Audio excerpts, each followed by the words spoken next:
এই বছরের Survivor Series War Games actually অনেক বড় হতে চলেছে। আর এই ভিডিওতে সার্ভাইভার সিরিজ ওয়ার গেমসকে নিয়ে এমন কিছু আপডেট আমি তোমাদের দেবো যেটা দেখে বা যেটা শুনে তোমরা বুঝতে পারবে যে রেসলিং ইন্ডাস্ট্রিতে বা ডাব্লিউডাব্লিউতে স্টার পাওয়ার কতটা ম্যাটার করে। আর এটা কোনো হালকা কথা না। তার কারণ হচ্ছে আমি দেখেছি আমার ভিডিওতে আমি যদি রোমান রিংসের একটু প্রশংসা করে দিই বা ব্রক লেসনার, জন সিনা এদের প্রশংসা করে দিই, তোমাদের মনে হয় যে আমি একটু বাড়িয়ে বলছি। বা আমি জানি আমি রোমান রিংসের যখনই প্রশংসা করি, আর আমি যেহেতু পার্সোনালি রোমান রিংসের খুব বড় ফ্যান, তাই তোমাদের মনে হয় সেই কারণে আমি রোমান রিংসের কথা সবসময় বড় সড়োভাবে বলি। কিন্তু অ্যাকচুয়ালি এই ধরনের সুপারস্টাররা ডাব্লিউডাব্লিউতে কতটা ম্যাটার করে সেটা তোমরা আজকের ভিডিওটা পুরোটা দেখলে বুঝতে পারবে। তাই ভিডিওটা পুরোটা দেখো, স্কিপ করো না, কারণ তোমরা দেখছো wrestle entertainer. So let's start the entertainment.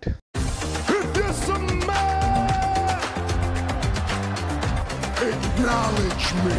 Acknowledge me. You there, sitting at home. Acknowledge me. সবার প্রথমে কথা বলা যাক এই বছরের সার্ভাইভার সিরিজ ওয়ার গেমসের ক্রাউডের। তো যেমন বললাম যে এই বছরের Survivor Series War Games actually বড় হতে চলেছে, আর ক্রাউডের দিক থেকে বা অডিয়েন্সের দিক থেকে দেখতে গেলেও সেটা অ্যাকচুয়ালি অনেক বড় নাম্বারের হতে চলেছে। সবার প্রথমে আজ থেকে প্রায় 10 দিন আগের একটা আপডেট তোমাদের বলে রাখি, যেটা আমি চ্যানেলে আগেও বলেছিলাম যে সার্ভাইভার সিরিজের ওয়ার গেমসের টিকিট সেলিংকে নিয়ে যে আপডেটটা এসেছিল সেখানে দেখা যাচ্ছিল যে ডাব্লিউডাব্লিউ সিটিং ক্যাপাসিটি রেখেছিল 35,654-এর কাছাকাছি, যেখানে প্রায় 32,000-এর উপরে টিকিট বিক্রি হয়ে গেছিলো। কিন্তু এই আপডেটটা হচ্ছে আজ থেকে 10 দিন আগের আপডেট প্রায়। কিন্তু রিসেন্টলি আজ থেকে একদিন আগে যে আপডেটটা সামনে আসছে সেটা হচ্ছে ডাব্লিউডাব্লিউই যে সিটিং ক্যাপাসিটি 35,000-এর কাছাকাছি ছিল সেইটাকে বাড়িয়ে ডাব্লিউডাব্লিউই 42,218 করে দিয়েছে। আর সেইখানেও 41,000 একটা টিকিট অলরেডি সোল্ড আউট হয়ে গেছিলো। আর এটাও একদিন আগের আপডেট, মানে আজকে আস্তে আস্তে তো বা যেই সময় আমি ভিডিওটা রেকর্ড করছি সেই সময় তো এই নাম্বারটা আরও বেড়ে গেছে। আর আরও বড় ব্যাপার হচ্ছে ডাব্লিউডাব্লিউই লাস্ট 4 দিনে 6,461-ও বেশি টিকিট বিক্রি করে দিয়েছে। আর এই মুহূর্তে ডাব্লিউডাব্লিউর যেমন হাল চলছিল সেই দিক থেকে দেখতে গেলে এইটা বিশাল বড় ব্যাপার। আর যেমন বললাম সিটিং ক্যাপাসিটি 35,000 থেকে 42,000, মানে প্রায় প্রায় দেখতে গেলে 7,000-এরও বেশি ডাব্লিউডাব্লিউ বাড়িয়ে দিয়েছে। আর সেখানে টিকিট অলরেডি 41,000-এর উপরে বিক্রি হয়ে গেছে। তো তোমরা বুঝতেই পারছো যে সার্ভাইভার সিরিজ ওয়ার গেমস একটা সোল্ড আউট ইভেন্ট হতে চলেছে। আর এইটা প্রায় একটা রাসেলমেনিয়ার মতো ক্রাউডকে মানে টক্কর দিতে চলেছে। রাসেলমেনিয়াও যেখানে 30,000, 40,000, 50,000 ক্রাউড আসে, সেখানে সার্ভাইভার সিরিজ ওয়ার গেমসেও প্রায় 42,000-এর উপরে ক্রাউড আসতে চলেছে, যেটা বিশাল বড় ব্যাপার ডাব্লিউডাব্লিউর জন্য এই মুহূর্তে। আর এখানেই আমি বলছিলাম যে স্টার পাওয়ার ম্যাটার করে, কারণ দেখো আজ থেকে 10 দিন আগের যে আপডেটটা আমি তোমাদের দিয়েছিলাম সেই সময় কিন্তু সার্ভাইভার সিরিজের জন্য বিল্ড আপ সেইভাবে শুরু হয়নি। আর সার্ভাইভার সিরিজের জন্য যতক্ষণ না রোমান রেইন্স, ব্রক লেসনার, জন সিনার লাস্ট ম্যাচ, এজে লি বা বেকি লিঞ্চ এরা পুরোপুরিভাবে কনফার্ম হয়েছিল, ততদিন টিকিটের সেলিং সেইভাবে হচ্ছিল না। হ্যাঁ হচ্ছিল, বাট অতটাও হাইপ আপ ছিল না সার্ভাইভার সিরিজ ওয়ার গেমস। কিন্তু জবের থেকে সার্ভাইভার সিরিজ ওয়ার গেমসে রোমান রিংসের অ্যাডিশন হয়েছে, ব্রক লেসনারের অ্যাডিশন হয়েছে, তাছাড়া জন সিনার last premium live event match যেটা সে ডমিনিক মিস্ট্রিওর এগেনস্টে কম্পিট করতে চলেছে ফর ইন্টারকন্টিনেন্টাল চ্যাম্পিয়নশিপ, সেইটার এডিশন হয়েছে। এছাড়া আমরা যদি দেখি নিকি বেলাও সার্ভাইভার সিরিজ ওয়ার গেমসে কম্পিট করতে চলেছে, যাকে ডাব্লিউডাব্লিউর হল অফ ফেমার বলা হয় বা যে একটা ডাব্লিউডাব্লিউর ওমেন্সদের লেজেন্ড। এছাড়াও আমরা যদি ওমেন্স ওয়ার গেমস ম্যাচে দেখি তো সেখানেও লাস্ট মোমেন্টে আমরা দেখেছি যে বেকি লিঞ্চ হিল টিমকে জয়েন করেছে আর এজে লি ফেস টিমকে জয়েন করেছে। তো এই স্টার পাওয়ারগুলো অ্যাকচুয়ালি ম্যাটার করে। আর এতটা স্টার্ডেড সার্ভাইভার সিরিজ হয়েছে বলেই টিকিট সেলিংয়ের পরিমাণও হঠাৎ করেই কয়েকদিনের মধ্যে এতটা বেড়ে গেছে, যেটা স্টার পাওয়ার ছাড়া সম্ভব না। কারণ রেসলিং এই বিজনেসে অনেক সুপারস্টার আছে যারা ভালো রেসলিং করতে পারে, যাদের মুভ অনেক ভালো হতে পারে, হাই ফ্লাইং হতে পারে, কিন্তু ক্যারেক্টার ওয়ার্ক, স্টার পাওয়ার, এইটা এই বিজনেসে সবথেকে বেশি ম্যাটার করে। তুমি রেসলিং ভালো করলেই যে তুমি ক্রাউডকে অ্যাট্রাক্ট করতে পারবে বা অ্যাটেন্ডেন্স আনতে পারবে সেরকম কথা নেই, যদি না তোমার মধ্যে স্টার পাওয়ার থাকে।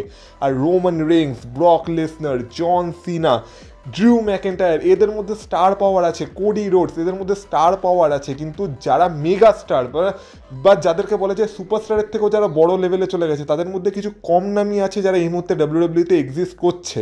আর ব্রক লেসনার, জন সিনা, সিএম পাঙ্ক, রোমান রিংস, এরা তাদের মধ্যেই কিছু জন। আর ওমেন্সদের মধ্যে দেখতে গেলেও বেকি লিঞ্চ, এজে লি, শার্লেট ফ্লেয়ার, নিকি বেলা, এরা এমন কিছু নাম যেইগুলো অডিয়েন্সকে অ্যাট্রাক্ট করতে পারে। আর এই কারণেই ডাব্লিউডাব্লিউই হোক বা যে কোনো রেসলিং বিজনেস হোক, সেখানে স্টার পাওয়ারটা ম্যাটার করে। আর স্টার পাওয়ার এই জন্যই এই বিজনেসের জন্য এতটা গুরুত্বপূর্ণ একটা জিনিস। তাই আমি যখন রোমান রিংসের প্রশংসা করি বা ব্রক লেসনারের প্রশংসা করি, সেটা আমি শুধু তাদের ফ্যান বলে করি না, অ্যাকচুয়ালি তারা সেটা ডিজার্ভ করে, আর আমি সেই জন্যই করি। আর এতে যদি তোমাদের মধ্যে কারো প্রবলেম থেকে থাকে, থাকতেই পারে, আমি সত্যি বলছি, আই ডোন্ট কেয়ার। আমার যেখানে মনে হবে এদের প্রশংসা করা দরকার, আমি সেখানে তাদের প্রশংসা করবো। আর যেখানে আমার মনে হবে এদের ক্রিটিসাইজ করা দরকার, সেখানে আমি তাদেরকে কনস্ট্রাকটিভ ক্রিটিসিজম দেব। আর এতে আমার না তো কোনো ভয় আছে, না তো কোনো লজ্জা আছে। তাই এই ব্যাপারে কে কি মনে করলো আমি সত্যি কেয়ার করি না, যতক্ষণ না আমার মনে হচ্ছে যে আমি কোনো ভুল করছি। তো এটাই আমার জাস্ট বলার ছিল। কিন্তু সার্ভাইভার সিরিজ ওয়ার গেমসের জন্য এটা সত্যি বিশাল বড় ব্যাপার। আর এই বছরের সার্ভাইভার সিরিজ যেহেতু একটা ওপেন স্টেডিয়াম থেকে হতে চলেছে আর এত বড় একটা ক্রাউডের সামনে হতে চলেছে, তাই এই বছরের সার্ভাইভার সিরিজ ওয়ার গেমসকে দেখার আমাদের যে দৃষ্টিভঙ্গি থাকবে, সেটাও অনেকটা ভালো হতে চলেছে। মানে দেখে অ্যাকচুয়ালি মজা আসতে চলেছে পাতি কথায়। এবার সার্ভাইভার সিরিজ ওয়ার গেমসকে দেখতে যেহেতু এত বড় নাম্বারের একটা অডিয়েন্স আসতে চলেছে, তো সেই কারণে ডাব্লিউডাব্লিউ কিছু তো সারপ্রাইজ সার্ভাইভার সিরিজে দিতে চাইবে। আর অলরেডি লিভ মর্গানের রিটার্ন, র্যান্ডি অর্টনের রিটার্ন, এরকম কিছু রিউমার তো আমাদের সামনে চলছিলই, কিন্তু এখন একটা নতুন রিউমার সেখানে অ্যাড হয়ে গেছে, যেটা হচ্ছে স্টোন কোল্ড স্টিভ অস্টিনের রিটার্ন। আর তার কারণ কি? তার কারণ হচ্ছে ডাব্লিউডাব্লিউ সার্ভাইভার সিরিজের জন্য যে সেটটাকে আর কি সেট আপ করছে বা যে রিং বানাচ্ছে, টাইটানট্রন বানাচ্ছে, সেটাকে ডাব্লিউডাব্লিউ টেস্ট করছিল। আর সেখানেই একটা ভিডিও ক্লিপ আমাদের সামনে চলে এসেছে, যেখানে দেখা যাচ্ছে যে ডাব্লিউডাব্লিউ যে টাইটানট্রন স্ক্রিনগুলো লাগিয়েছে, সেখানে স্টোন কোল্ড স্টিভ অস্টিনের যে টাইটানট্রন, সেটাকে টেস্ট করা হচ্ছে। এবার তাই অনেকে মনে করছে যে যেহেতু স্টোন কোল্ড স্টিভ অস্টিনের এই টাইটানট্রনটাকে টেস্ট করা হচ্ছে, তাই হয়তো স্টোন কোল্ড স্টিভ অস্টিন তার মানে সার্ভাইভার সিরিজ একটা সারপ্রাইজ অ্যাপিয়ারেন্স দিতে চলেছে বা রিটার্ন করতে চলেছে। এবার আমি তোমাদের বলে রাখি, দেখো ডাব্লিউডাব্লিউতে যখন খুশি যা ইচ্ছা সম্ভব, তাই এটা হতেই পারে, কিন্তু এটা হওয়ার চান্স কম। আর এটা আমার হবে না বলেই মনে হচ্ছে। তার কারণ হচ্ছে, যদিও ডাব্লিউডাব্লিউ এখানে স্টোন কোল্ড স্টিভ অস্টিনের গ্রাফিক্সটাকে টেস্ট করছে, কিন্তু এরকম ডাব্লিউডাব্লিউ প্রায়শই করেই থাকে। যখন তারা কোনো সেট আপ বানায় বা এরকম টাইটানট্রন সেট আপ করে, তখন সেখানে বিভিন্ন জনের গ্রাফিক্স ডাব্লিউডাব্লিউ টেস্ট করে থাকে, আর এটাও তাদের মধ্যেই একটা। আর স্টোন কোল্ড স্টিভ অস্টিনের গ্রাফিক্সকে টেস্ট করছে মানেই যে তার রিটার্ন হবে, এরকম 100% কোনো গ্যারেন্টি নেই। তাই তোমরা ধরে রাখো যে স্টোন কোল্ড স্টিভ অস্টিন আসবে না। এবার যদি চলে আসে, সেটা আমাদের সবার কাছে সারপ্রাইজের মতোই হবে।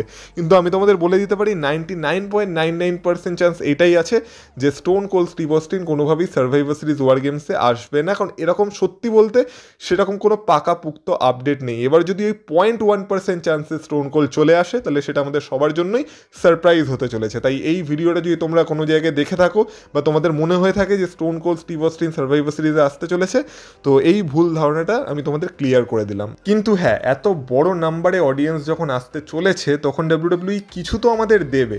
আর ডাব্লিউডাব্লিউ আমাদের কি দিতে চলেছে সেইটা সম্পর্কে একটা পাকাপুক্ত আপডেট বলা যেতে পারে চলে এসেছে। কারণ ডাব্লিউডাব্লিউর কিছু রিলায়েবল ইনসাইডার সোর্স থেকে এটা জানা গেছে, এই বছরের সার্ভাইভার সিরিজ ওয়ার গেমসে যে মেন সার্ভাইভার সিরিজ ওয়ার গেমসটা হতে চলেছে, সেইখানে যেহেতু একটা স্টারের সার্ভাইভার সিরিজ ওয়ার গেমস হতে চলেছে, তাই এই ওয়ার গেমসটা যখন শেষ হবে, তখন ডাব্লিউডাব্লিউ আমাদের একটা হিন্ট দিয়ে দেবে যে রাসেলমেনিয়া 42 মানে পরের বছরের রাসেলমেনিয়ার মেইন ইভেন্ট কি হতে চলেছে, সেইটার একটা হিন্ট ডাব্লিউডাব্লিউ আমাদের দিয়ে দেবে। বা ডাব্লিউডাব্লিউ আমাদের কাছে ক্লিয়ার করে দেবে যে নেক্সট ইয়ারের রাসেলমেনিয়ার জন্য আমাদের মেইন ইভেন্টে এই ম্যাচটাই প্ল্যান করা আছে।